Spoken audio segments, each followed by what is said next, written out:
Battlefield 6 has been out for a while now, and yet so many people are using these settings that are just making the game way harder for them. There's a handful of options in Battlefield 6 that you should literally never use, and if you get your setup dialed in by following along with this video, I bet you'll have some of your best performances ever. Even some friends of mine who have been playing Battlefield for decades didn't know about a few of these settings to tweak, and once they made the changes, they were having way more success. So here's some of the most important settings that you need to change immediately.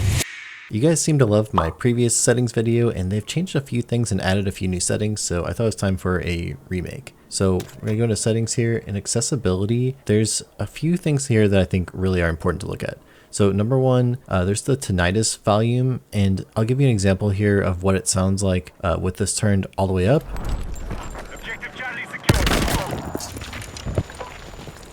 And with it turned all the way off. Personally, I find that I prefer it turned off because I think it just helps your audio clarity a little bit. There's so many important sound effects happening in this game all the time. And if you ever miss important footsteps or something because of this sound effect happening, I just think it's not worth it. So personal preference thing, but I like to have the tinnitus sounds off. Let's look down at our color profiles.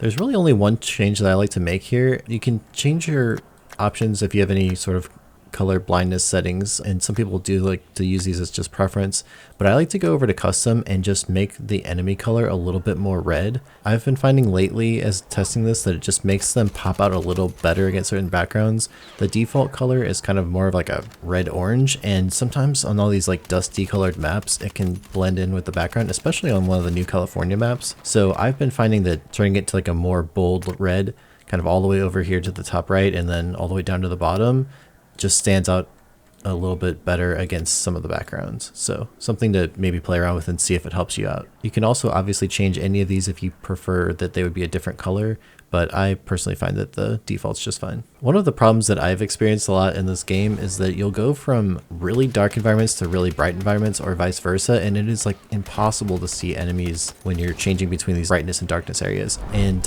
one of the things that I've been tweaking a little bit lately is changing the world brightness to be just a little bit higher than usual.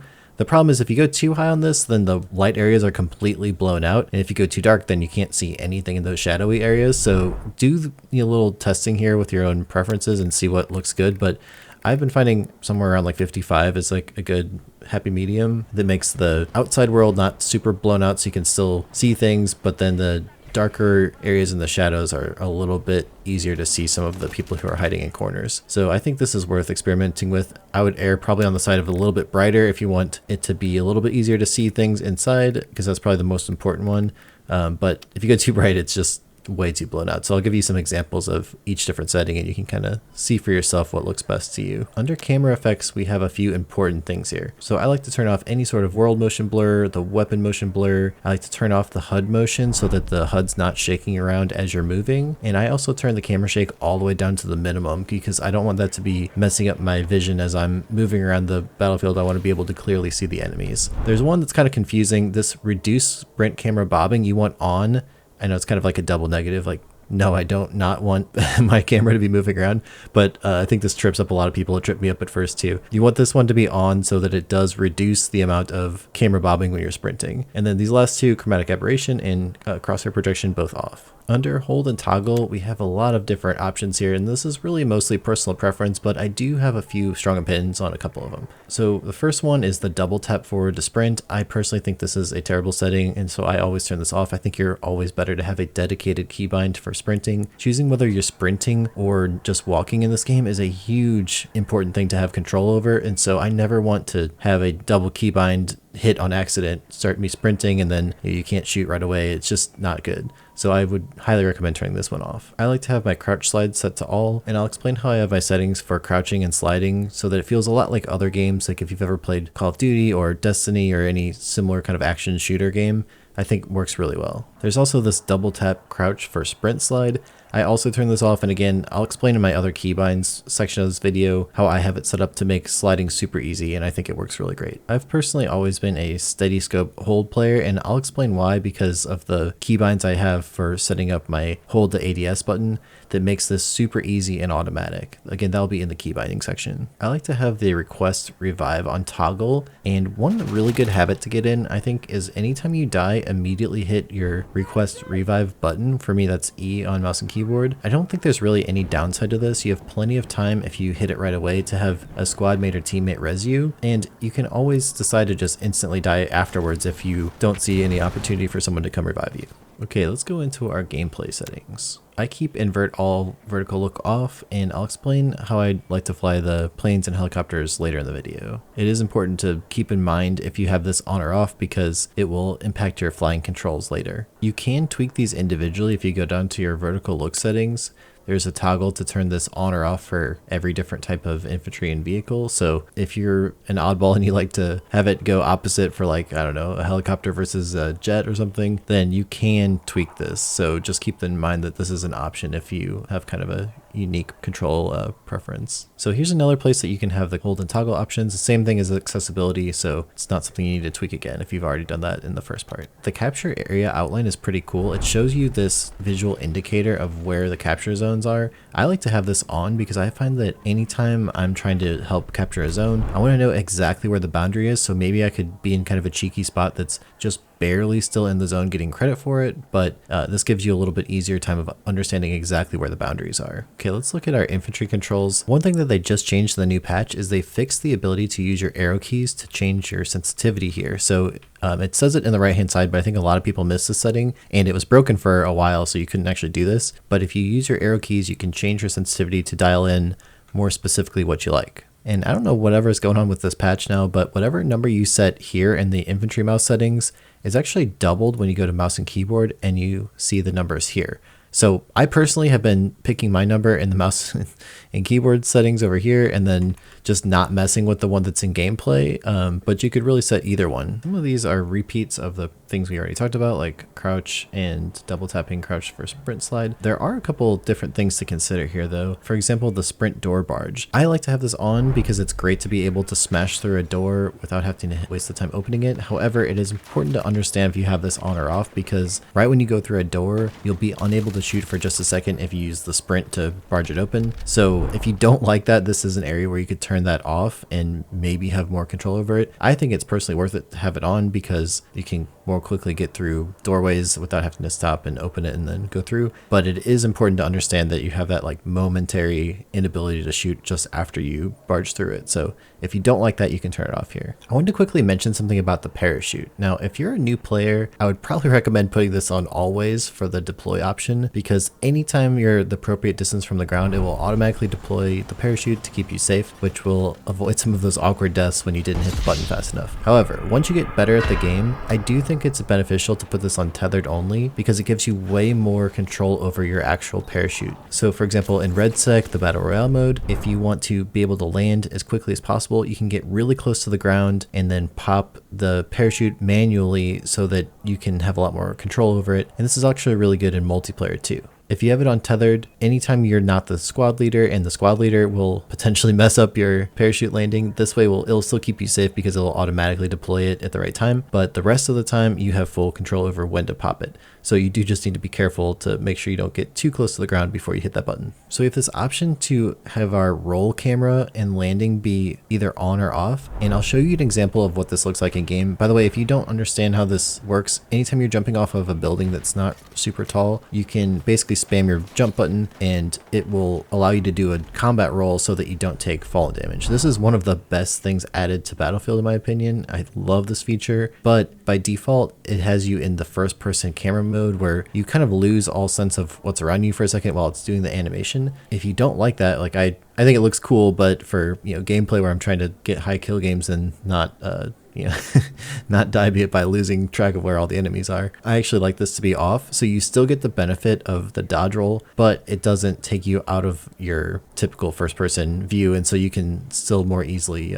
keep track of what's around you. So this is personal preference, but I like to have it off. Peeking type here is really cool. So this is a setting I wasn't sure about at first, but I've actually grown to really like this ability. So whenever you're close to a wall, you'll see these little arrows that pop up. And if you have this peeking type turned on, you can use the peak to go around an object and lean out from the side. You'll also see your weapon kind of go up, like it's a little slightly different animation compared to normal, and this lets you know that your character is ready to do one of these peaks. So if you have it on side and up, you'll have the ability to both peek to the side and over cover, or if you don't like one of the two, you can turn it to either just the side or just up, or completely turn it off. I think this is a really cool setting, and I've found a lot of really great times in game to use this where I'm on a ledge and I can't quite see someone and I can't do a strafe out because I would fall down, or maybe I only wanted to expose my upper body for a second, and so you can use this setting to get some really cool kills. Also keep in mind that the further you are from the object that you're going to peek out from determines how much of your body is shown when you do the peek. So you can kind of play around with this and show more or less of yourself depending on how far you are from that object. You have a lot of options here to tweak your individual sensitivities for vehicles, and two of the ones to definitely play around with are potentially increasing your aircraft and your helicopter sensitivity. I think that this can help make those turns a little bit easier, and I play a pretty low sensitivity in game for my general aiming, but sometimes for vehicles it's nice to have it be a little bit faster, more responsive. So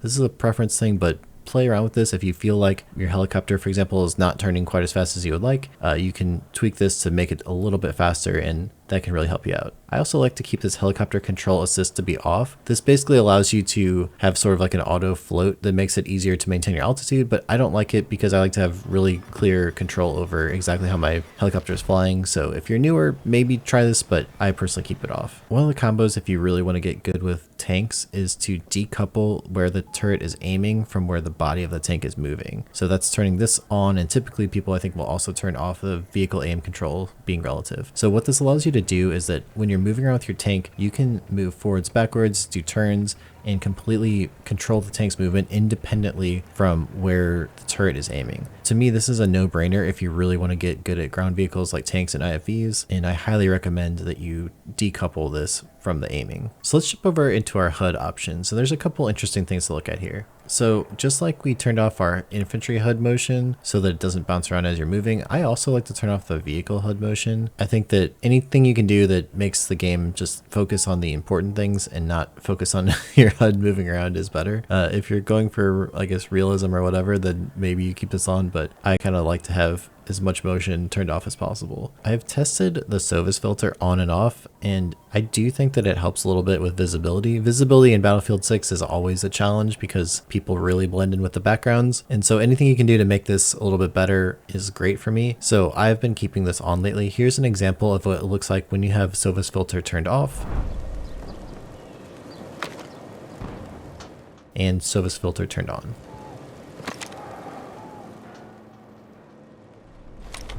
There's a ton of options here in the advanced settings, and I'll let you go through these and decide if any of these are helpful for you. I tend to leave this all default, but there's a lot of things that you can customize if something in particular is bothering you in terms of the HUD icons and all that. Okay, down in the minimap section, I would highly recommend making this large. It doesn't make it a huge difference between small, medium, and large, but I do think the minimap in Battlefield is so important and it gives you so much information. So I do think that having it large is helpful. Here's an example of what it looks like on the small versus large. You can tell it's not really all that different, but I do think it's definitely worth making it as large as you can. Honestly, I wish we could go extra large, but maybe that'll be a future update. I also like to keep it where it rotates with my character. Some people don't like this, and so you can always turn this off if you don't like it, but I like to keep the view rotation on. There's also a compass at the top of your screen. I think a lot of people don't realize that this is on there, but you can turn that off if it bothers you. I think it's really helpful for giving out calls to teammates, like, hey, someone's at my 120 or south or whatever, and then you can give them very precise directions, especially in the Battle Royale mode, but I think it's really helpful just in regular Battlefield multiplayer as well. For the crosshair, I've changed a couple things here. So I like to change the color to be something like a light blue. I think it stands out better than the default white, and hipfire is so strong in this game that having a good crosshair color that really stands out is really important in my opinion. In the original version of the game, I always had this turned to thick because the thickness was so thin in general,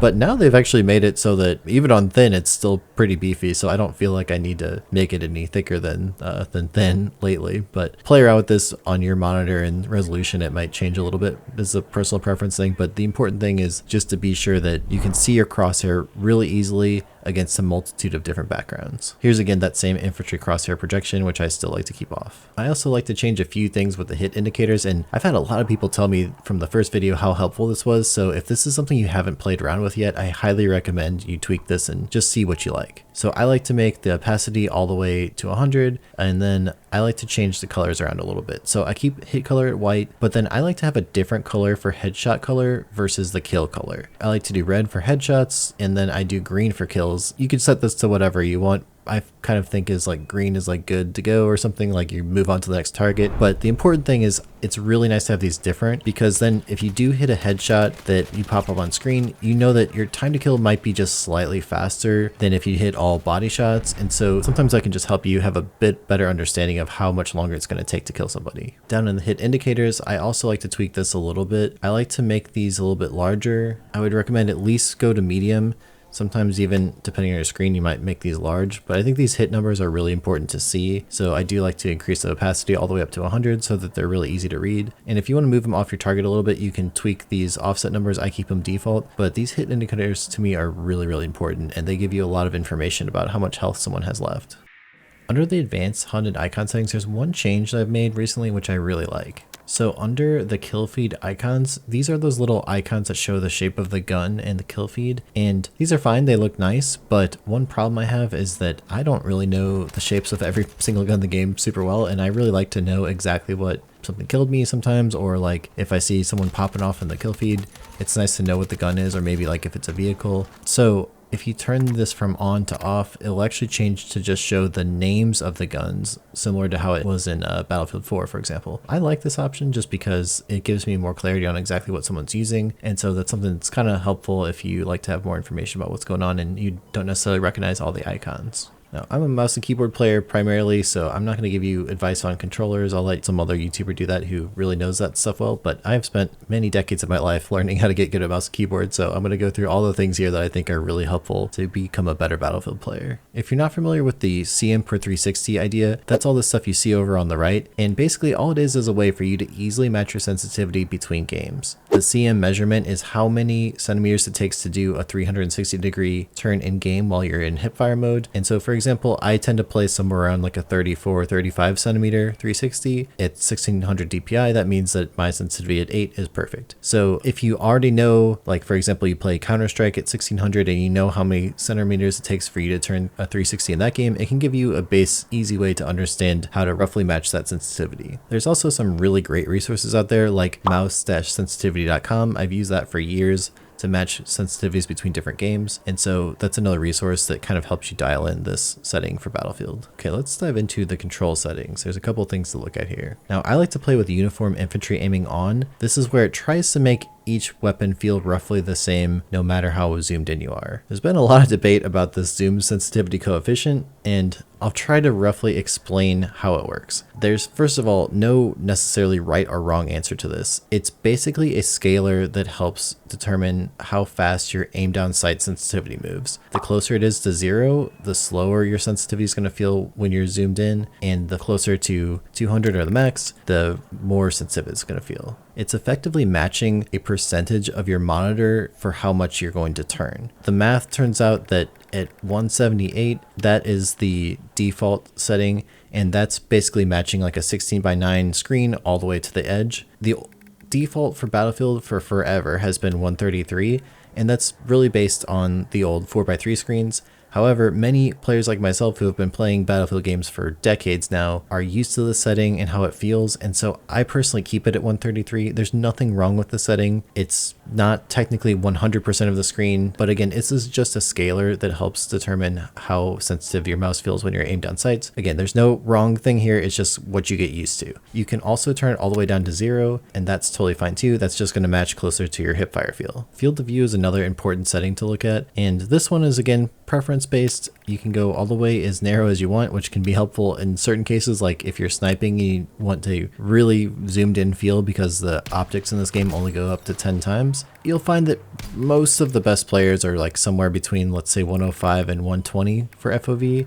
Here's an example of what the minimum looks like all the way down to 85 and the maximum at 120. I personally find that 120 is a little too fisheye looking for me, and so I tend to be somewhere closer to like between 105 and 110. Currently I've had it set at 106, but there's some advantages to both. So the wider you have your FOV, the more things will be on your screen at the same time, which can really help with close quarters for being able to have an open sense of what's around you. If you're playing a lot of like SMG up close or shotgun style, this can be exceptionally helpful. However, the drawback is that it also makes the targets on your screen a little bit smaller. So you have to kind of weigh for yourself what kind of player you are and what is the most important to you. I like to play kind of more of medium range, I would say, where I'm okay with being up close, but I also prefer to be more like 20 or 30 meters away from people. That's where I feel like my best gameplay is. The other thing to understand is that the wider your FOV, the slower targets will appear to be moving on your screen. So if you set your FOV all the way down to 85, for example, the targets as they run past you look like they're a Lamborghini driving super fast. But if you have it super wide, they'll appear slower. But again, there's that trade-off of also the target size and that kind of weird fisheye distortion that happens when you set it too wide. So play around with this and figure out what field of view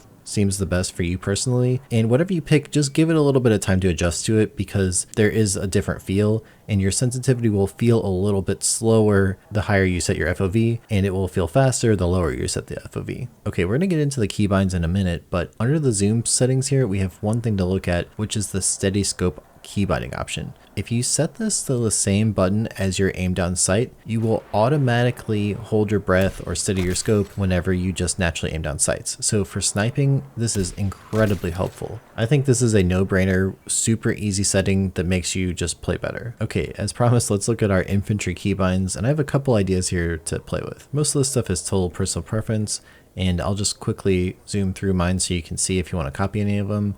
But there is a couple things I think are really helpful. If we move down into our movement and aiming keys, we have the option to look at our slide and our crouch. So I like to have my crouch on left control, and then I also set my slide to left control. And with the way that we set up our options before for sliding, this makes it work exactly like Destiny or Call of Duty if you've played a lot of the recent ones, where when you're running around, all you have to do is hit your crouch key and you will automatically slide. Sliding in this game is incredibly helpful. It is very important to have something that's set up so that it's really easy for you to press and you'll really get good at sliding. The default for the lean and the peek is just your aim down sight key, which is right click on mouse and keyboard. And this goes into that leaning and peeking system we talked about earlier to go around cover. So I think it's a really natural fit to just keep this on right mouse button. Basically, whenever you want to lean around a corner, just look for that little arrow indicator or for your gun to slightly tilt up, and then just hold your aim down sight key and you'll instantly peek around the cover, and it's really helpful. Something they've added recently and I absolutely love is the ability to have a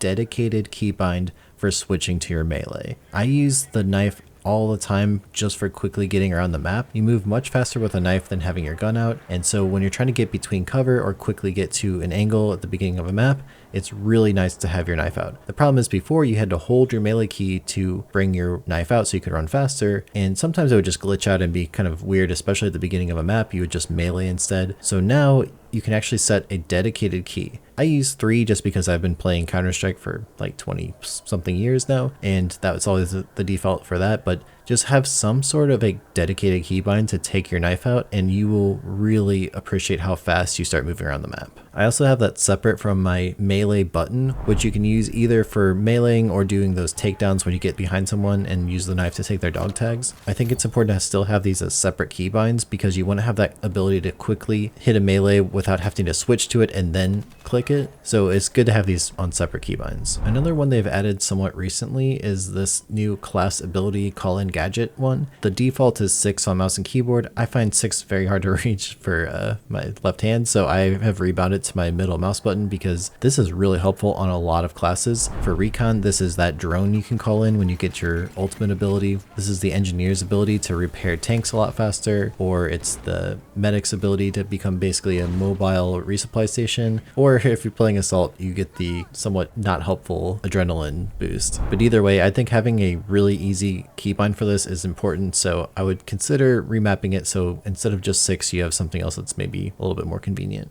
Okay, let's talk about the rangefinder zeroing if zoomed. Now this is something that has been hotly debated, and I've tried a lot of different setups for this, and I think that I've come up with a philosophy that makes sense for me. So if you're unaware of how this works, basically when you attach a rangefinder to your sniper rifle or DMR, it will automatically dial into the 0 point of whatever the object is that you're looking at if you have the rangefinder gadget equipped on the weapon. So the default is just your shift key, and that works totally fine. You can set this to right click, for example, if you want to have it so that whenever you right click, it automatically range finds and finds that correct distance away that will make it so your bullet will hit exactly where the middle of your crosshair is. I've also tried it where you left click, and that works okay. So that makes it so that as soon as you shoot the bullet, it will automatically have the bullet go to the right elevation so that it hits the middle of your crosshair at whatever distance you have it zeroed. The reason that I have actually moved away from both of those lately is that there's so many situations when you're sniping that someone is either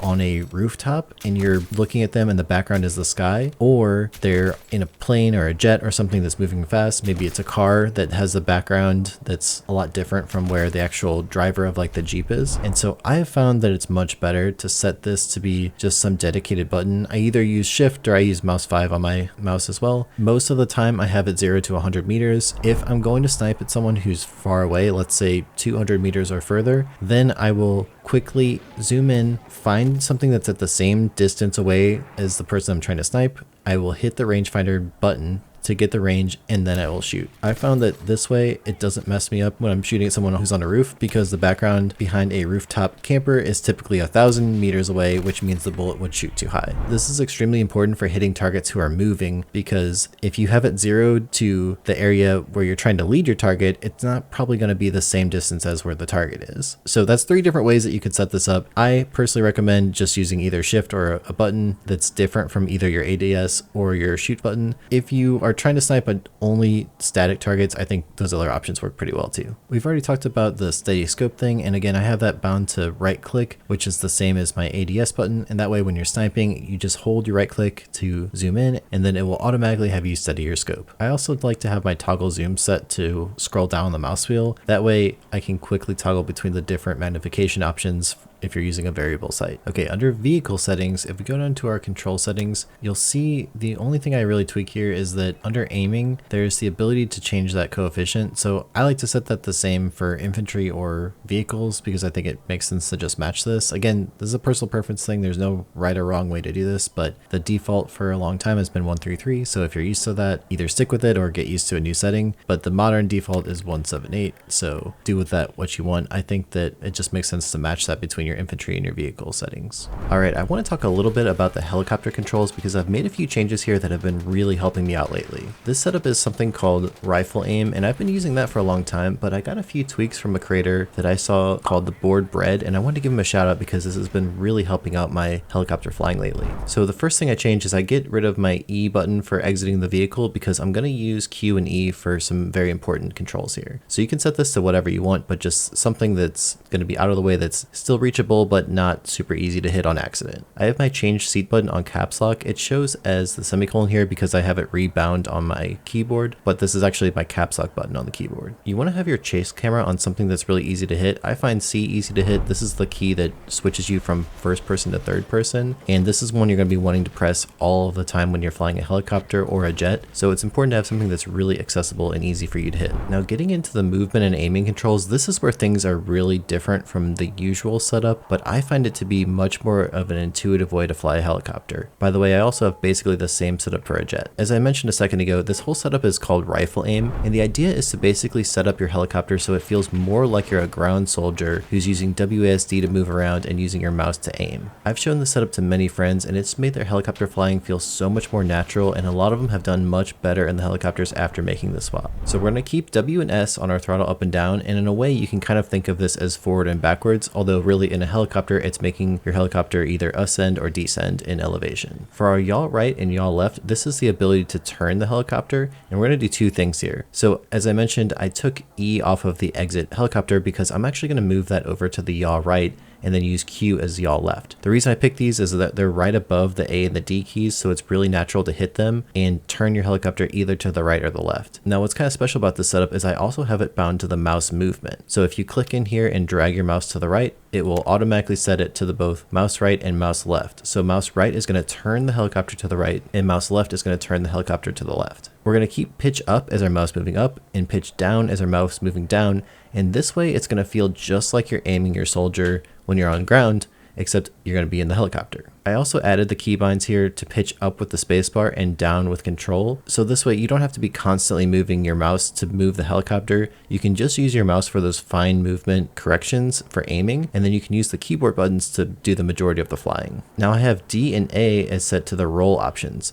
Usually this is the part that's on your mouse, but I find this to work much better on A and D because it feels kind of like you're side strafing on the ground. So if you're already used to moving side to side with D and A, set this to roll left and roll right with your helicopter, and it's going to be a really natural feel once you get used to it. I would also highly recommend setting the free look to something that's really easy, like one of the buttons on your mouse. I use mouse 4 because I'm always hitting this button to look around the map when I'm flying in third person and see who's around me. You also want to have something easy to switch weapons and also to go to your primary or secondary weapons. So I just keep these as 1 and 2, and then I've moved 3 to the switch weapon. I don't actually use this bind all that much. I usually just either hit 1 or 2 for switching to whichever weapon I want. And then I keep middle mouse button for slot 1 and mouse 5 for slot 2. So this is going to be your flares and then whatever equipment you choose for your secondary equipment slot. When I switched to this setting over the normal default settings, my helicopter gameplay improved dramatically. It's a setup I've used in some of the older past Battlefield games, and I kind of forgot about it until I started trying it for Battlefield 6. And I swear, if you're not already a really good helicopter pilot, the rifle aim setup is a much more easy way to fly them, and I think you'll do much better out on the battlefield. So let's talk about our graphics settings. And before we go into the individual settings, and I'll explain some of the ones I have opinions on, if you go down to advanced and then go all the way down to the bottom and go to your performance overlay, you can turn this on simple and it will show you a little indicator in the top right of both your CPU frames and your GPU frame being rendered. So now I'm over here in the training ground, so you can see this in a live demonstration, and you can see the CPU and GPU rendering frames. So if you notice on the top right of the screen, I have the actual overall frames being generated, and you'll notice that that matches the lower of the two numbers. The reason I bring this up is it's really helpful to understand if it's your CPU or your GPU that's limiting your overall frame rate.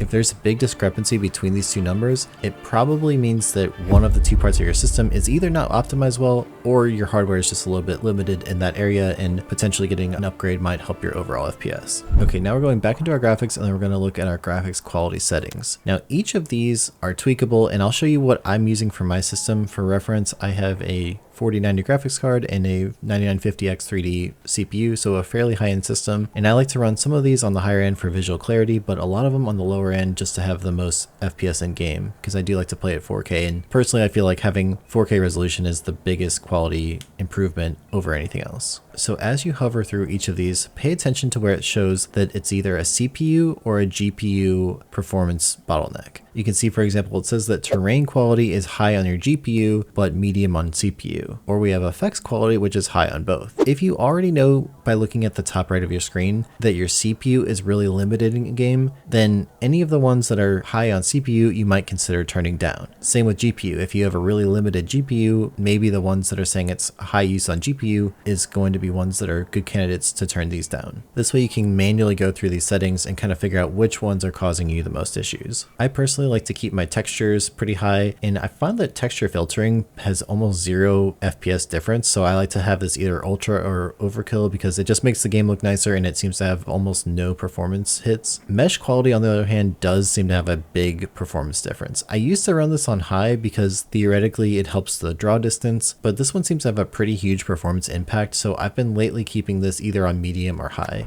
Low is kind of nice because of the performance boost, but a lot of times it just literally doesn't render things that are out there, and in some ways that can be an advantage. Like I've seen some clips where someone was shooting at someone behind a bush that just wasn't rendered on one side, but it was rendered on the other side because of the mesh quality settings. But I find that things look really weird when it's mesh quality all the way down to low, so I've been lately keeping this on more medium or high. Do you know though, if you crank this one up, this can be a big bottleneck for your FPS, so use some caution when you're cranking this one up or down. The The majority of these I keep on the low side though, because I find that they don't really help my visual performance a whole lot, and it definitely takes away some FPS, so I feel like it's not really worth to run most of these. The biggest thing is to go through this list and pay attention to the CPU and GPU performance and see which ones are going to more closely impact your particular setup with your CPU and GPU and make those changes accordingly. Okay, now we're going to go back into our graphics and look at our advanced settings. There's a couple things to pay attention to here. There's been a weird thing in Battlefield with the NVIDIA Reflex low latency settings. Usually in most games, I will always run this on enabled plus boost. However, at least for the last few weeks on Battlefield, whenever I am looking at the numbers in game with enabled plus boost, it would show FPS in the top right and it would also show frames generated like FG, which seemingly would not be a good thing because of latency. I've heard that this is something that they're actively looking into, and I'm not sure if it's been fixed yet or not, but from what I understand, it's just not working correctly. So I've had this disabled for now. In the future, if I see an update, I will probably turn this on to enabled plus boost, but I don't want it to be increasing any latency. And so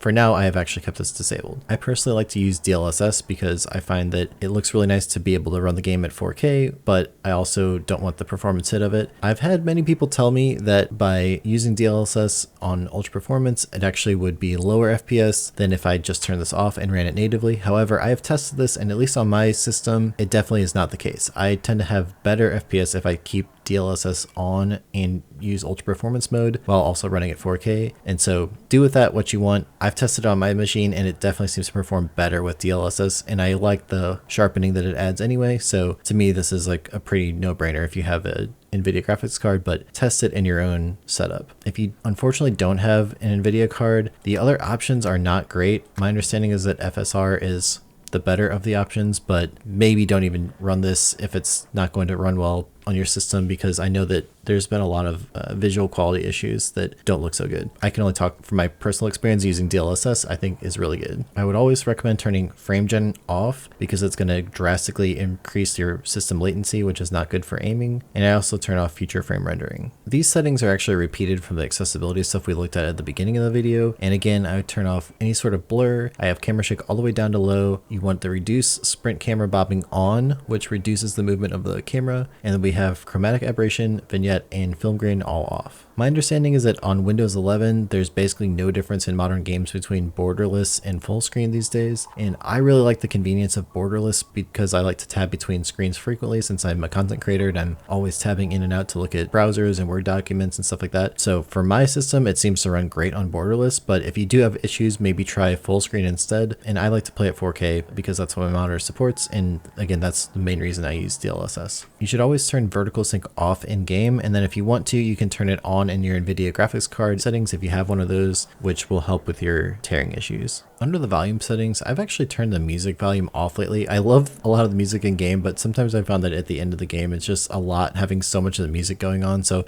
I either sometimes keep this low or all the way off. I find it's just a little bit more peaceful in the game after playing a lot of hours of it. So maybe test that if you find that it's a little bit jarring to have the music playing towards the end of the game all the time. You should match your sound system to whatever you have. I use IEMs or headphones, so that's what I tend to set here. And I've still been on the default audio mix.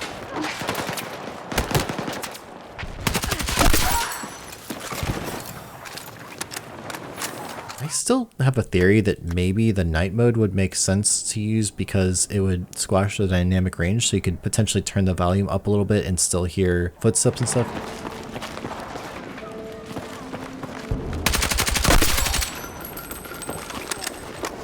But I haven't really tested that a lot, so I'm not going to make a claim there. I've been just using the default mix still, but if you've played around with the different audio settings, I know a lot of people really like the War Tapes one.